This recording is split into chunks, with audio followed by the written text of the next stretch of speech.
everyone, I'm coming to you from ONMSi, the Optical Fiber Conference, and I wanted to answer a few frequently asked questions about our remote fiber test solutions. One question customers have is, can I use this as a standalone solution? And the answer is yes. In fact, you can use any of these as a standalone solution for fiber monitoring use cases. So it has embedded software on it that allows you to do an SNMP trap. You can forward via text and email, send alarms, and you can log in via web browser on your mobile phone or on your desktop, and you can see what's going on with all your fibers that you've got connected to these units. When would I want to use these different configurations? So it really depends on how many fibers you have and what the scan time needs to be. So for a data center interconnect, you typically want a really rapid scan time.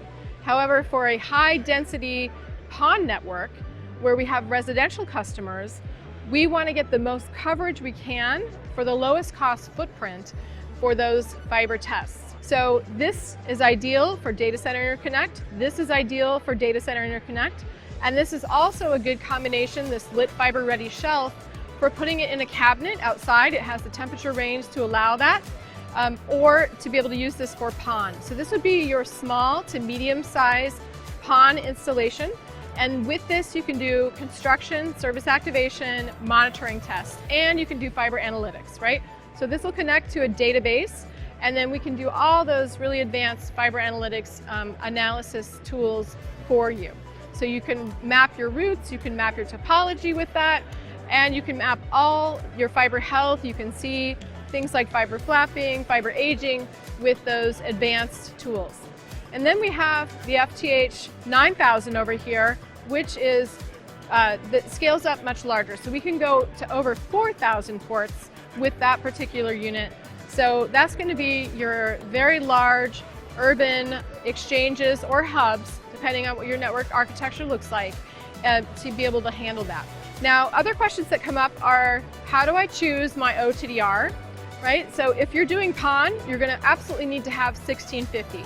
So we offer a 1650 version in all of these, 1650 wavelength for test, but you can also do 1626. How do I choose my wavelength for test? If you're going to be doing PON, because your PON wavelength is approaching 1625 or exiting at 1625, you want to be up in the 1650 range so that you'll be able to shoot into a live network without interfering with your traffic. You can have a 1650 in any of these configurations.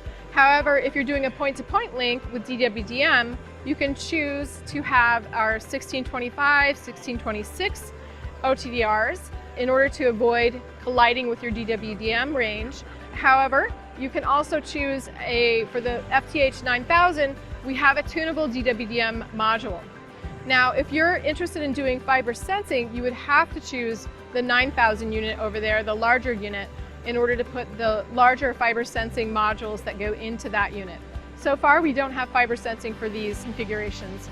Now, when you think about the number of port configurations that you need to cover, you want to look at that, and if you need that high frequency scan, you want to have a low number of fibers that you're scanning across, but at a very high frequency. Whereas if you are testing a network for construction, perhaps you want to wire it all up at one time, you have a high fiber count cable, you might want to use one of these units and be testing 2,000 to 4,000 fibers at a time. So that allows you to schedule your testing, you walk away, you continue your construction process, and you can do your testing overnight, come back, and you can identify exactly which splices or connectors did not produce correctly and repair them before you accept that. And that allows you to take all that data, and then you can use it as your baseline for your network health going forward. Or if you are a construction contractor, you can also put these units into a portable dolly that allows you to wheel them around to the location that you're doing the work in the field. And all you would need is internet access and a power supply, and you can do many, many fibers at one time overnight. For more information, go to VIAVIsolutions.com and check out the ONMSi platform.